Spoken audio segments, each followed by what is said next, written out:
এটা হচ্ছে একটা ফেসবুক পেজ SMMPRX, যেখানে আমরা দেখতে পাচ্ছি 14টি লাইক এবং 18টি ফলোয়ার রয়েছে।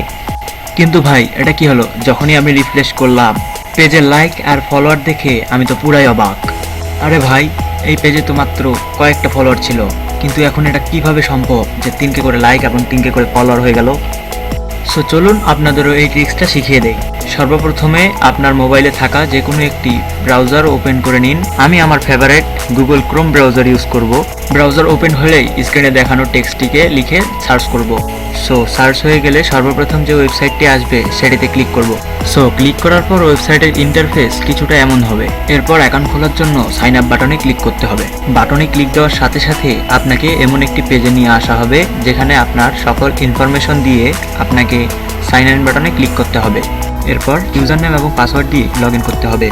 লগ ইন হয়ে গেলে আপনাকে এমন একটি ইউজার ড্যাশবোর্ডে নিয়ে আসা হবে। সো এখানে আপনি ফেসবুকের সব ধরনের সার্ভিসই পেয়ে যাবেন। যেহেতু আমি ফেসবুকের লাইক এবং ফলোয়ার নিতে চাচ্ছি, সেহেতু আমি ফেসবুকের লাইক এবং ফলোয়ারের উপর ক্লিক করব। এরপর আপনার পেজের লিঙ্কটি দিয়ে আপনি কতগুলো লাইক এবং ফলোয়ার নিতে চাচ্ছেন সেটি সিলেক্ট করে দিতে হবে।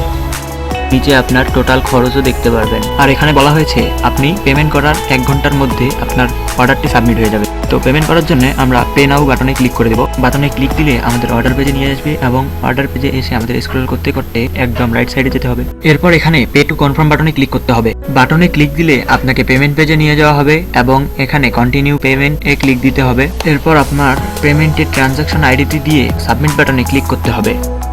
সাবমিট বাটনে ক্লিক দেওয়ার সাথে সাথে আপনাকে আবারও অর্ডার পেজে নিয়ে আসা হবে এবং আপনার পেমেন্ট সফল হয়েছে কিনা তা ভেরিফাই করবে।